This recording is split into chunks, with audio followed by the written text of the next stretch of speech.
Hi friends. ஒரு சிலருக்கு periods டைமில் ரத்தப்போக்கு அதிகமாக இருக்கும்.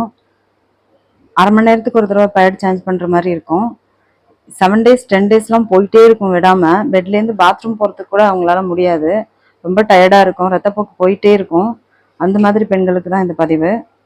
இந்த மீடியம் சைஸ் மாதுளம்பழம் ஒன்று எடுத்துக்கோங்க, கறி லீவ்ஸ் கொஞ்சம் எடுத்துக்கோங்க, மீடியம் சைஸ் பீட்ரூட் கொஞ்சம் எடுத்துக்கோங்க. இது கேரட்டும் பீட்ரூட் ரெண்டுமே மீடியம் சைஸ் தான். கொஞ்சம் கிரேப்ஸ் எடுத்துக்கோங்க. இது பெரிய சைஸ் முழு நெல்லிக்காய், கொஞ்சம் ஒரு துண்டு இஞ்சி. உங்களுக்கு கறி லீவ்ஸு இஞ்சி இதோட ஃப்ளேவர்லாம் பிடிக்கலன்னா நீங்கள் ஸ்கிப் பண்ணிக்கலாம். இந்த மாதிரி மிக்சியில் போட்டு அடித்து எடுத்து வடிகட்டிக்கோங்க. காலையில் வெறும் வயிற்றில் இதை எடுத்துக்கோங்க. அந்த ஜூஸை டெய்லியும், அதாவது ஃபஸ்ட்டு டே 1 ஸ்டார்ட் பண்ணிடுங்க. உங்களோட டீ காஃபி எடுத்துப்பீங்களே அந்த டைமில் இந்த ஜூஸை குடிச்சிருங்க. குடிச்சிட்டு அவங்களோட டிஃபனை காலையில் 11 மணிக்குள்ளே எடுத்துக்கோங்க. டிஃபன்லாம் ஒன்றும் ஸ்கிப் பண்ண வேண்டியதில்லை. சாப்பிட்டுட்டு 3 நாளைக்கு எடுத்துக்கோங்க. உங்களுக்கு ஒரு 10 டேஸ் உங்களுக்கு நிற்காமல் போயிட்டே இருக்குது அப்படின்னா 3 டேஸ்லேயே உங்களுக்கு ஸ்டாப் ஆகிடும்.